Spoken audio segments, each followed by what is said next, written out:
What if the person you dismiss as insignificant today holds the very key to your child's future? The question hung heavy like smoke over the glass chandelier in Mrs. Adesua Okonjo's dining room in Abuja. She was one of the wealthiest women in Maitama. Polished marble floors, Italian furniture, and walls lined with gold-frame art testified to her power and privilege. In this house, every detail was designed to whisper wealth and scream authority. Yet, on this bright Saturday morning, the perfect calm was about to be broken by the sound of hushed voices coming from her study. Her 12-year-old son, Daniel, had always been her pride, a boy of sharp intelligence, but often distracted by comforts money could buy. Tutors came and went. None could hold his attention. Adesua believed only the best teachers money could afford were worthy of her son's time. But as she crossed the hallway that morning, her heels clicking against the polished floor, she stopped abruptly. The voice guiding her son was not that of the Cambridge-educated tutor she had hired last month. No, this was younger, rougher, trembling with the rawness of struggle. Peeking through the half-open door, she froze. There, hunched over her son's expensive mahogany desk, was a boy no older than Daniel. His shirt was torn at the sleeves, his sandals patched with wire, and his frame was thin, as though life had starved him of more than just food. He held a battered exercise book in one hand and pointed with the other, patiently explaining fractions as Daniel leaned forward with surprising focus. Daniel, who had once mocked his Harvard-trained tutor for being too boring, now listened intently to a poor boy in rags. Adesua's chest tightened. Who was this boy? How did he get past her security guards? Past the high black gate with cameras and armed men? And more importantly, why was her son looking at him with admiration in his eyes? Daniel, she called, her voice sharp as glass. The two boys startled, the poor boy nearly dropping his book. Daniel's face flushed as though he had been caught stealing. Who is this? What is he doing here in my house? For a moment, silence swallowed the room. The orphan's lips quivered, but Daniel's voice broke through, steady yet nervous. Mom, this is Chinedu. He's been helping me with my math after school. Adesua blinked in disbelief. A billionaire's son, learning from a boy who probably had nothing but the clothes on his back. Her eyes narrowed. Helping you? And where did you even meet him? Daniel swallowed hard. At the park. He was solving maths question on a scrap of cardboard. Faster than I could, so I asked him to teach me. The words sliced through the air like a secret exposed, and Adesua's perfectly arranged world began to tremble. A billionaire's son tutored by a poor orphan? It was more than strange. It was scandalous. But as Adesua's glare met Chinedu's frightened, determined eyes, she felt a strange tug inside her, the kind of feeling she couldn't quite name. Something told her this was only the beginning. Would Adesua throw Chinedu out immediately? Or would curiosity force her to hear him out? Make sure to like, subscribe, and hit the notification bell so you don't miss any of our story. Adesua Okonjo did not explode with anger that morning. Not yet. Years of running a billionaire business empire had taught her that sometimes silence was more powerful than shouting. Instead, she simply said, Daniel, we will discuss this later. Her tone was calm, but her eyes sharp, as cut diamonds rested on Chinedu until the poor boy's knees seemed to shake under the weight of her gaze. Then she turned and walked out, her heels echoing through the hallway like a slow drumbeat. But inside, Adesua was burning. Who was this boy who dared step into her world? Who had slipped past guards trained never to blink?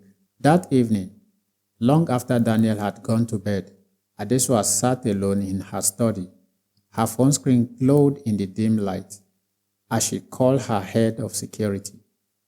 "Find out everything about a boy named Chinedu," she said in a whisper, her voice cold as steel. "Age, family, where he lives, how he entered this compound. I want answers by tomorrow morning." The next day, Abuja's suns rose golden over Maitama's red-roofed mansions. Adesua sipped her black coffee slowly, eyes fixed on the gate as a guard walked in with a folder. She opened it carefully, scanning the handwritten notes. Each line pulled her deeper into a story she never expected.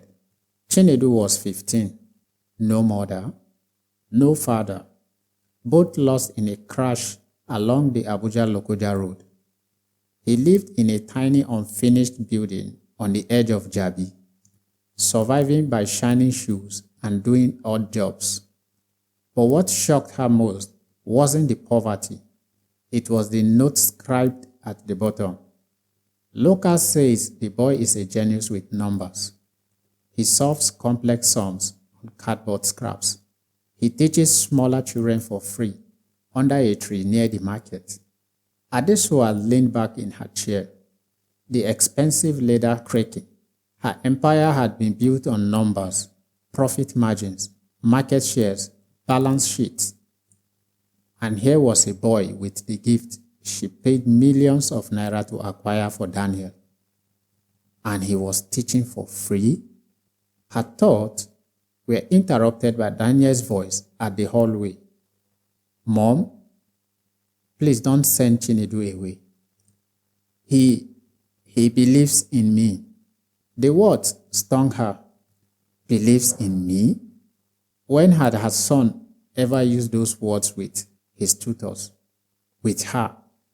For the first time in years, Adesua felt unsure. Still, a woman like her could not afford to be careless. She closed the file slowly, eyes narrowing with a mixture of fear and fascination. Chinedu was more than just a poor orphan. He was a mystery, and mysteries in Adesua's world could either build an empire or destroy it. Will Adesua confront Chinedu directly about his past, or secretly test his genius in front of Abuja's elite to see if he truly belongs? Adesua did not sleep much that night. The ceiling of her master bedroom seemed to whisper questions she could not silence. What if this boy is truly brilliant? What if he is only pretending? What if Daniel has placed his future in the hands of a fraud? By dawn, she had already made her decision. If Chinedu was as clever as Daniel claimed, he would prove it, not in secret, not in whisper, under her roof, but before eyes that matter.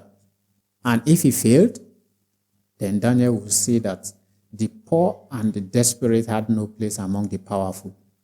That Saturday evening, Adesua arranged a family dinner. But this was no ordinary gathering. The long dining table in her mansion gleamed under golden lights, lined with polished cutlery, crystal glasses, and plates of steaming jollof rice, roasted chicken, and pepper soup. Around the table sat not just Daniel and his mother, but also Adesua's younger brother, Kola, a sharp-tongued lawyer, and her close friend, Mrs. Gimba, a wealthy businesswoman whose words carry weight in Abuja society. When Chinedu walked in behind Daniel, his patched shirt and worn sandals looked almost scandalous against the backdrop of silk curtains and imported rugs. Kola raised an eyebrow. Mrs. Gimba's lips curled into a smirk. The orphan shifted nervously, clutching his old exercise book, as if it were a shield. Daniel tells me you have been helping him. Adeshua began, her voice smooth but laced with challenge. She slid a sheet of paper across the table. On it were complex equations, university-level mathematics she had pulled from one of her company's research files. "Why don't you solve this for us, Chinedu?" she said softly. The room fell silent. Even the clinking of cutlery stopped.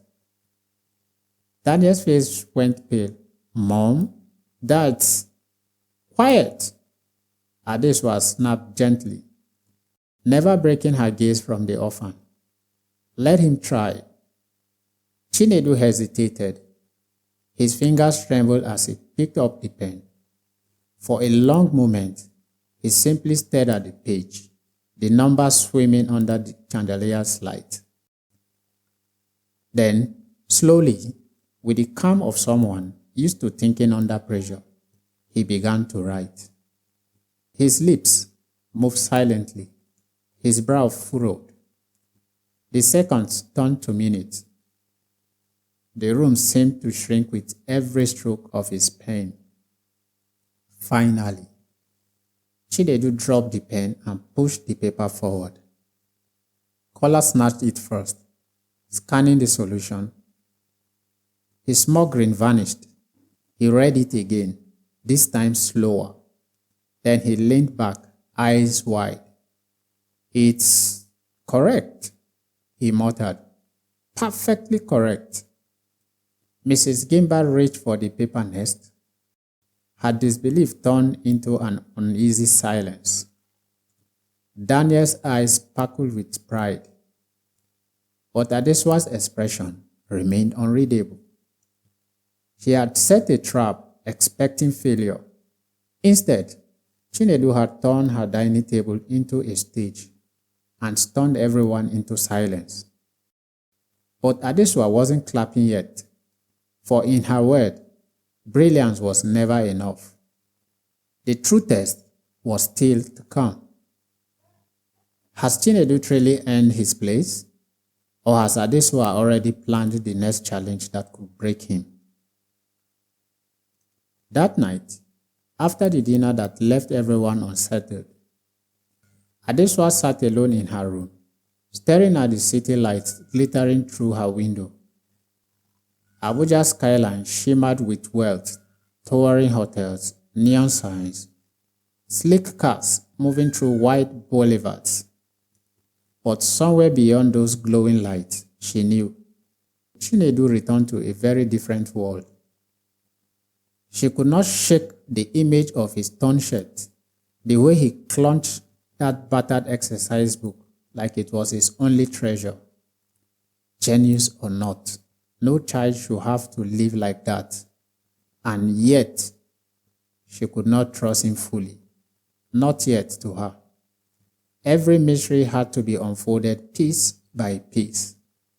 The next afternoon, Adeswa instructed her driver to take a different route to Jabi. She said, lowering her sunglasses as the SUV rolled past busy roads, lined with suya stands, roadside vendors, and the rush of Okadas wavering dangerously through traffic. The farther they drove, the more the luxury of Maitama disappeared.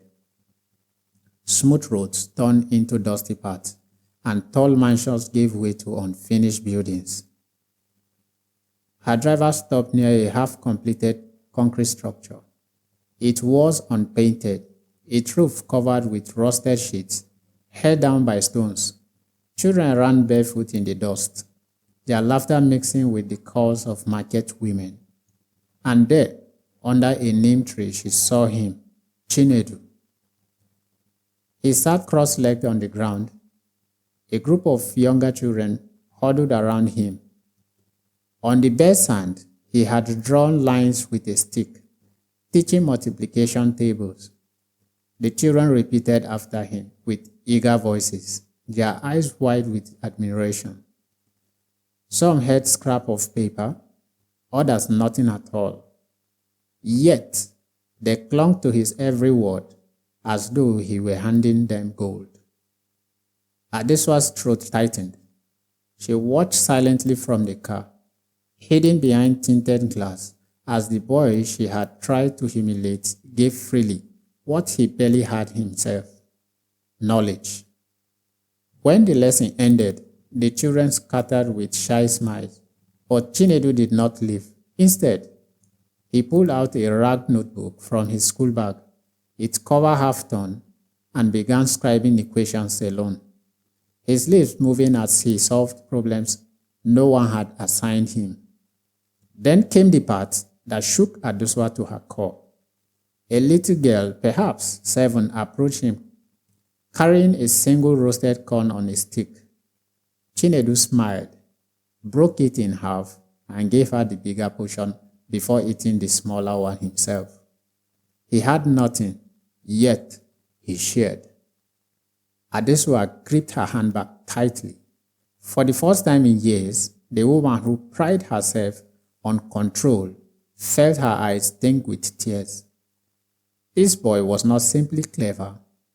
He was something her wealth had not been able to buy for Daniel: discipline, hunger, and compassion. And yet, as she turned to leave, a darker thought dawned at her. Would bringing him closer uplift Daniel or destroy him? Adeswa has now seen the truth of Chinedu's life. But what will she do with this knowledge? Embrace him as a mentor for her son? Or push him away before scandal finds her mansion? When Adeswa returned home that evening, the silence in her mansion felt heavier than usual. The grand staircase, the marble floors, the glittering chandelier, they all seemed suddenly hollow, like ornaments in a cage. She had seen where Chinedu lived. She had seen the sacrifices he made, the children who adored him, the corn he shared, though he had nothing. Yet, instead of softening her heart, fear stiffened her resolve. In her world, appearances were everything. A billionaire woman's reputation in Abuja's high society was more fragile than glass. If word spread that her only son was learning from a boy who lived in an unfinished building in Jabi, tongues would wag, headlines would fly, and her empire's image could crack. To her, it was not just about Daniel anymore. It was about legacy. That night at dinner, Daniel brought it up again, his voice hesitant but firm. "Mom, can Chinedu come over tomorrow? Please. He's helping me more than anyone else ever has." Adeswa set her fork down slowly. Her eyes met her son's. His young, eager eyes filled with a hope she had not seen in years. For a moment, she almost gave in. Almost. "No," she said, her voice calm but final. "You will not see that boy again." Daniel's spoon clattered against his plate. "Why? You saw what he can do. You saw how he explained things. Why are you doing this?" Adeswa drew in a slow breath. "Because, Daniel, not everyone belongs in our world. You have everything to lose. He has nothing. And people like that," she paused, choosing her words carefully, "they can drag you down with them." The boy's face hardened. His small fist clenched under the table. "That's not true," he whispered, anger rising in his voice. "Chinedu believes in me more than you do." The words hit her like a slap. For a second, Adeswa's composure cracked. She wanted to shout, to remind him of the sacrifices she has made, the empire she had built for his sake. But instead, she pressed her lips together and rose from the table without another word. Her hiss echoed through the hallway, leaving Daniel sitting in silence his young face burning with betrayal. In her room, Adesua poured herself a glass of wine, staring out at the night light of Abuja. But peace did not come. For the first time in her life, she wondered if her iron grip on control was costing her the one thing she could not buy back, her son's trust. And deep down, she knew Daniel was not going to obey her this time. With Adesua forbidding Chinedu from returning, will Daniel secretly rebel and risk everything to keep learning from the orphan boy? Chinedu heard a warning long before Daniel did. The day after that tense dinner, he was on his usual spot under the neem tree in Jabi, scribbling equations for the younger children, when a black SUV rolled to a stop nearby. Two men stepped out, broad-shouldered, dressed in plain suit but with the posture of guards. They didn't raise their voices. They didn't threaten. They simply handed him a folded note and drove away. The note was short, written in neat feminine handwriting. "Stay away from my son. This is your final warning." Chinedu's hands trembled as he read it. He didn't need to be told who it was from.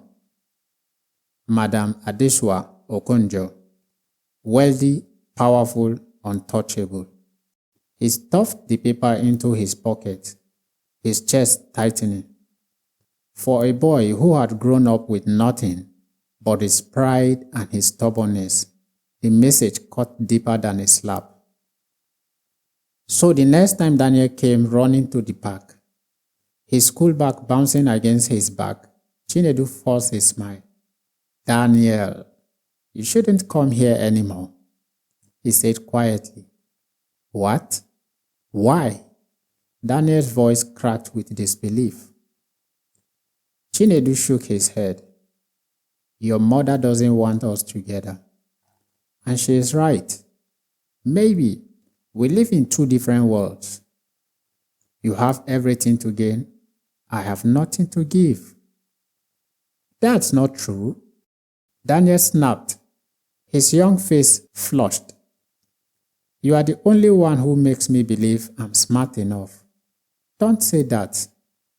But Chinedu stepped back, his hands raised as if to shield himself from the boy's anger. "Go home, Daniel, please." For 3 days, the two boys stayed apart. Daniel sulked at home, refusing to speak more than necessary, while Chinedu buried himself in helping younger children, telling himself it was for the best. But fate has a way of weaving threads the heart cannot cut. It happened on a Thursday evening when rain clouds hung heavy over Abuja. Daniel's driver had dropped him at a music class in Wuse. But Daniel, rebelliously restless, slipped away, wandering the back streets.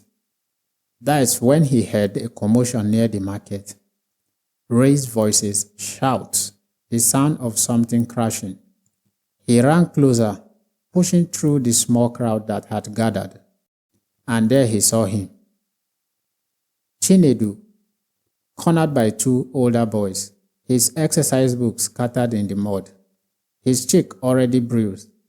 They were mocking him, calling him the shoeless professor, kicking his back while he tried to gather his torn papers. Daniel's heart raced, his mother's warning, Chinedu's distance, all of it vanished in that moment. He couldn't just stand there. "Leave him alone," Daniel shouted, his small voice cutting through the rain. The crowd turned, Chinedu's eyes widened, and in that instant, the two boys, one rich, one poor, were pulled together again by something stronger than fear. With Daniel stepping into danger to defend Chinedu, will this act of courage deepen their bond, or spark a scandal that could tear both their worlds apart?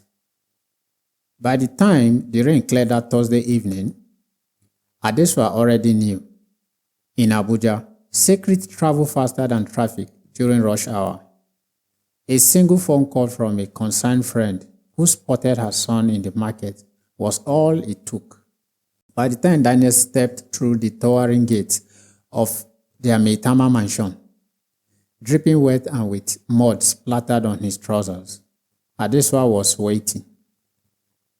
She stood at the base of the marble staircase, her arms folded across her chest. The air was thick with silence. Even the housemaid kept their distance, watching nervously from the corners. "Where have you been?"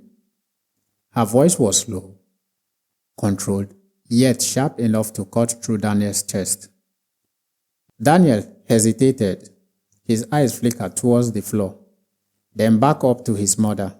I went to help Chinedu." The words fell like stones in a pond, sending ripples across the room. Adeswa's jaw tightened. "After I told you never to see him again?" Daniel swallowed hard but refused to back down. "They were hurting him, Mom. They were beating him. I couldn't just stand there." For a brief second, something in Adeswa's eyes wavered. Pride, maybe, or fear, but it was gone as quickly as it appeared. She turned sharply, her heels clicking against the marble. "Upstairs, now." Moments later, Daniel sat on his bed while Adeswa paced the room. "You don't understand, Daniel," she said, her voice rising. "People like him, people from that world, they bring nothing but trouble. And if you tie yourself to him, you will drag our family's name into the mud." Daniel's small hand clenched at his sides. "He is smarter than anyone you have ever hired. Smarter than me. He doesn't want anything from us. He just cares." Adeswa froze, her back to him. Her son's voice cracked with raw emotion she hadn't heard in years. But instead of softening, she hardened. "From today, you are grounded. No park, no music classes, and if I see that boy near this house again, security will remove him." Daniel's eyes filled with hot tears. "You don't understand me, Mom. You never do." The words lingered in the room long after she slammed the door shut.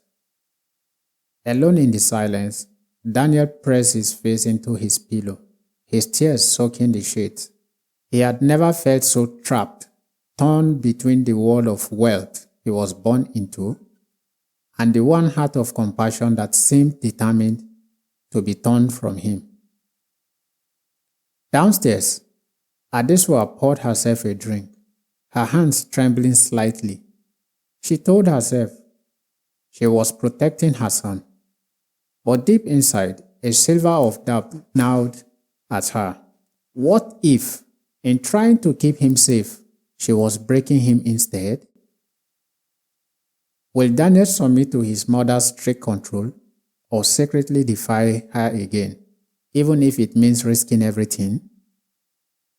Daniel lay awake long after the mansion's light went out. The silence of his room felt heavier than chains. Every corner reminded him of what he couldn't have. The books on his shelf he couldn't share with Chinedu. The quiet decks where he couldn't learn freely. The phone he wasn't allowed to use. His mother thought grounding him would tame him, but all it did was fuel the fire in his chest.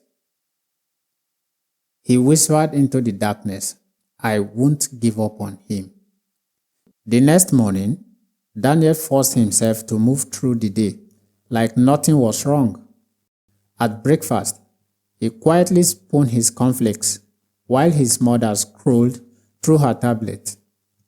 At school, he answered questions obediently, smiled at his classmates, and carried himself like the perfect son. But inside, he was planning. During lunch break, he scribbled a note on the back of his exercise book, just a few words. Meet me after school at the football field. Don't tell anyone. He folded it carefully and slipped it into his bag. He knew the guards would search his things when he got home, so he had to be clever. When classes ended, Daniel spotted a boy from Jabi, who sometimes sold roasted granules outside the school gate. Pretending to tie his shoelace, Daniel pressed the note into the boy's hand and whispered, "Please, give this to Chinedu by the neem tree. Tell him it's from Daniel." The boy nodded, pocketed the note, and disappeared into the crowd. Back at the mansion, Daniel played his role again. He greeted the maids, went straight to his room, and pretended to be buried in homework. But under his bed, hidden inside a shoebox, lay his real secret: a small flashlight, a pack of biscuits, and a folded map he had drawn of the back exit the guards rarely watched. That night, as the mansion fell quiet, Daniel sat by the window, heart pounding.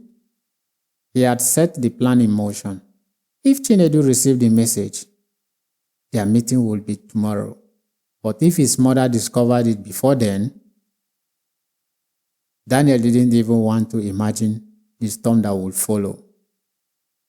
Daniel has plotted his secret meeting with Chinedu, but will his risky plan succeed? Or will Adeswa's watchful eyes catch him before he escapes? The night was still when Daniel decided to move. The mansion's long corridor lay draped in silence. The only sound, the hum of the air conditioner and the occasional click of the security cameras turning. Clutching his flashlight, Daniel crept from his room, his slippers muffled against the marble floor.